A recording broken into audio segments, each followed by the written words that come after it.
Hugo's devastation to qualify for federal emergency funds.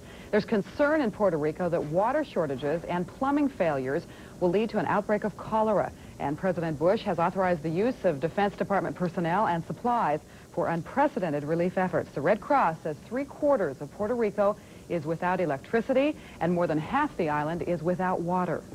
U.S. troops touched down in St. Croix today. At this moment, about 30 minutes ago, Hugo pounded ashore as winds and surf slammed into Charleston's historic waterfront.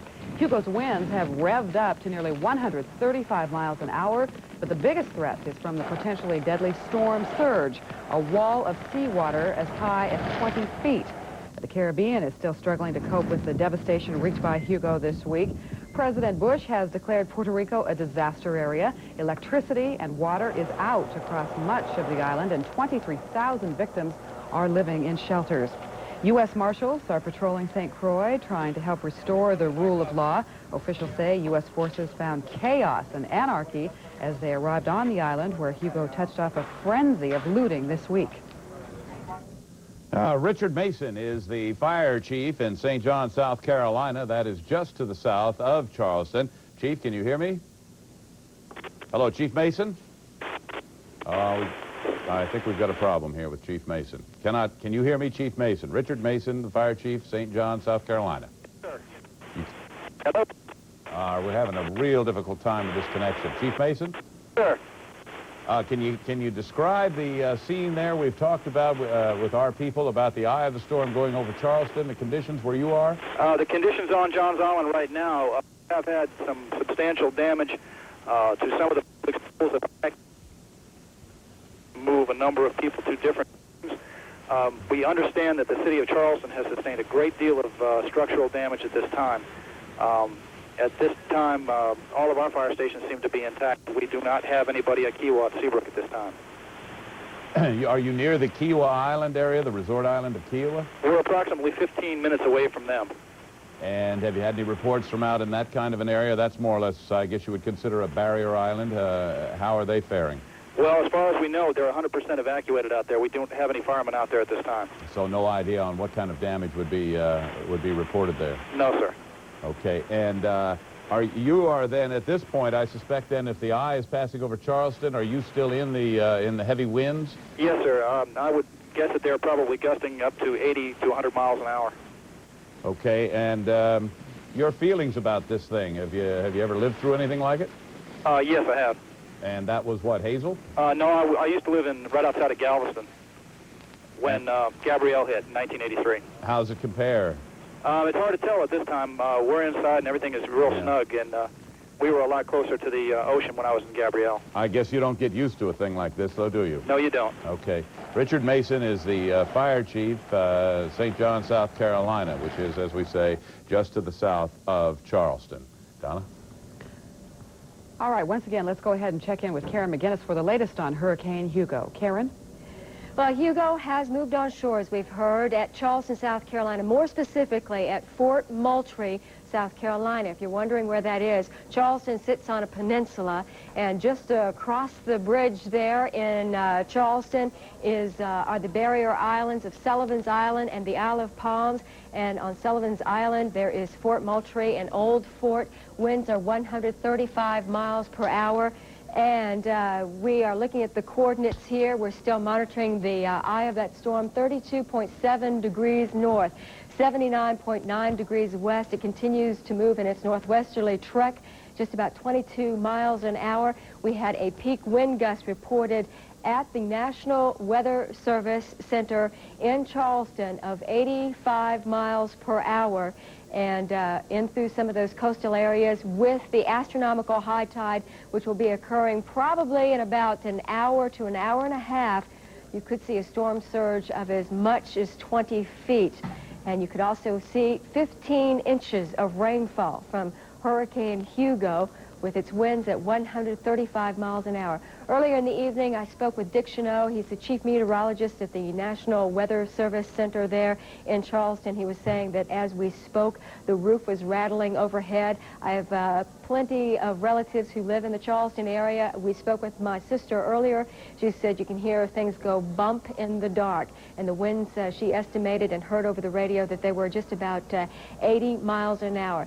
We are ready to go to the National Hurricane Center in Coral Gables with Bob Case, and he's going to update us on the situation with Hugo. What can you tell us right now? Well, right now, Karen, the eye has moved on to the land. It's over Charleston. We've had some unofficial reports at the weather office. Part of the roof came off the weather office. They had to abandon. We also heard that the EOC building was literally coming apart. Some of the people there were hiding under desks to protect and save their lives. We had an unofficial wind report of 100-mile-an-hour sustained winds in downtown Charleston with gusts to 119. Out in Orangeburg, which is on inland, we had some official reports from ham operators that they had winds of upwards to 70 miles per hour. Tremendous tree damage, trees down, roads blocked, communications out throughout the area. What do you anticipate will be the path of Hurricane Hugo? I'm standing in front of what we have put as the projected path, but what do you see perhaps over the next 5 or 6 hours? Okay, well, if I could...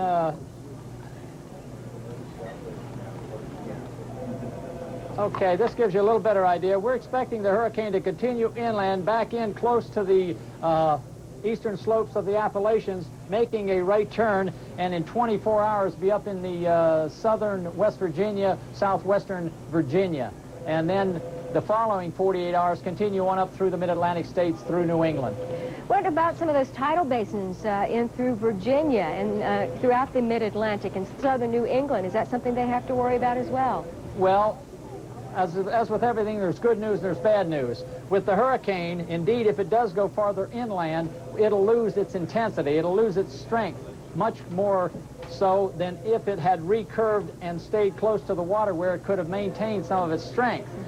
So we won't expect nearly the pounding waves and the surf and the high winds along the coast with it going further inland. That's the good news. But the bad news is the further inland it goes, the more the upslope of the Appalachians will affect it, the heavier will be the rains, the more flash flood problems we'll have. Right. And they've already received some heavy rainfall earlier this week with that trough of low pressure which moved down towards the southeast. One more question, and this may sound like a trivial question, but a lot of people have plans to go to the football games, the collegiate football games in South Carolina at Clemson and through Central North Carolina State. What can we tell them at this point? Just wait and see? I don't think an umbrella would be appropriate. There's going to be some winds, and there's going to be a lot of rain, so only the true sportsmen will show up. I dare say. I think some of those roads are going to be quite flooded there, don't you agree? I would think so. Okay. I think it may be quite dangerous. Thank you. Bob Case, the National Hurricane Center in Coral Gables, Florida. Now back to Patrick and Donna. All right, let's go. John Holloman is in Charleston. And, John, the last time we talked with you, you were in the eye of the storm. I suspect you probably still are. John Holloman. It's John Holloman again, live from the eye of Hurricane Hugo.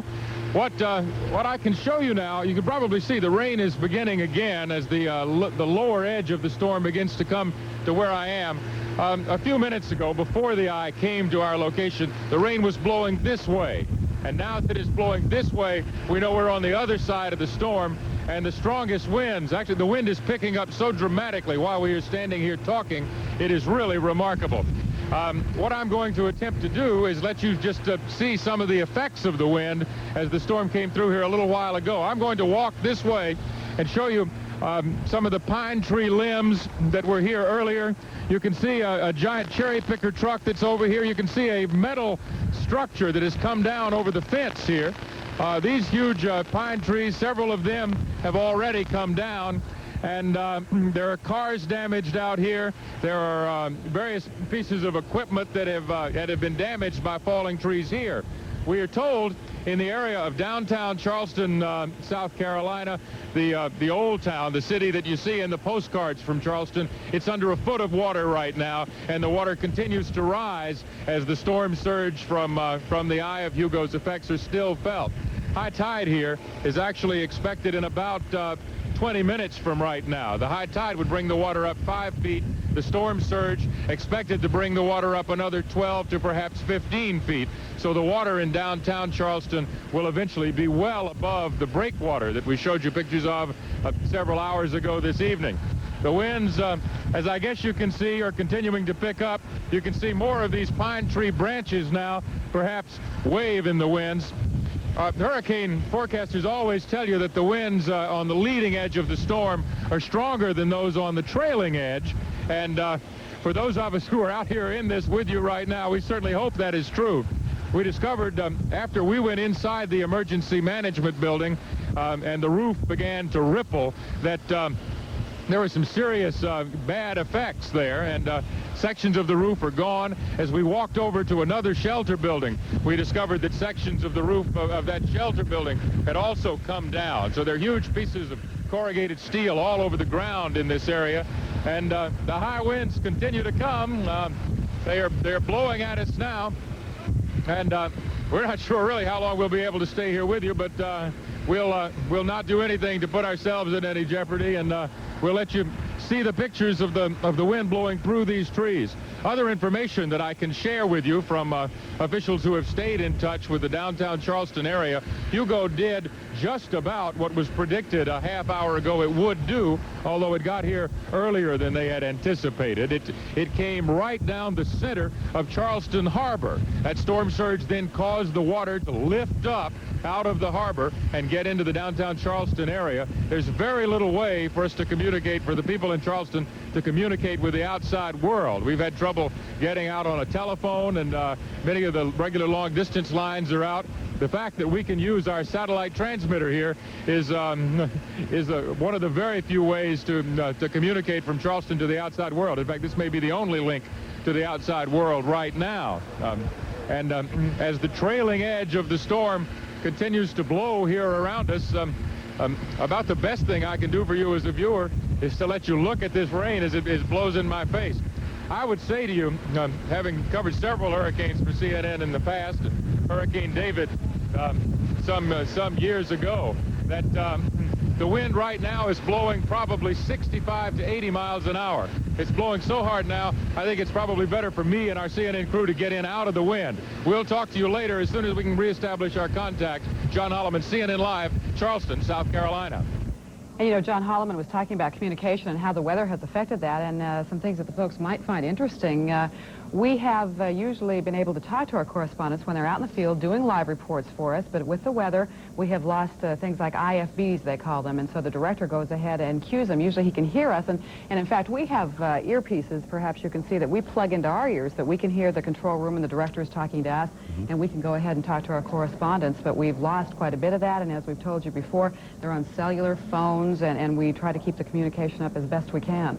And of course, John, as he was standing out there, pointed out that the wind was starting to pick up, and we have portable units, and the picture that you were seeing was going from the camera to the unit and then to a satellite. Now, of course, earlier we tried this, and it wouldn't work because the signal from what is referred to as a KU band, and not being a technical whiz, I don't know exactly how that works, but essentially that has to go up, hit a satellite, comes here, then goes out to by cable to your home. Well, that wasn't possible because, of course, there's a tremendous amount of cloud cover, wind, and whatnot that stops the transmission from our ground station. And in fact, earlier when we were talking to John Holloman, he was on a cellular phone, said he wanted to save the batteries, and he was going to call us back. And he said when he was in the eye of the hurricane, when we did talk to him a second time, said we wouldn't believe it, and he noticed that parts of the CNN satellite dish were missing, whether they were taken back, or the wind. Yes, so that's fortunate for us. We have John Zarella on the phone with us right now, and he is in Florence, South Carolina. John. Which is just a little north of Charleston. That's right, Patrick, just a little bit north and a little west of Charleston. And in the distance, we can see what appears to be transformers exploding, the sky lighting up in the general direction of Charleston, flashes of red and blue lights in the sky. And just within the last 30 minutes or so, the winds have begun to pick up here, and the squalls are moving in. And one of the interesting things is that apparently very few people heeded the warnings, or the warnings weren't stern enough in this particular neck of the woods, because there are only perhaps 100 people in this shelter that could occupy up to 1,400 people. And one gentleman we spoke with told us, and he said this was the absolute truth, that when he called and asked emergency for assistance, 911, they told him, oh, don't worry about it. And he lived in a trailer. You're only going to get about 40-mile-an-hour winds and some rain.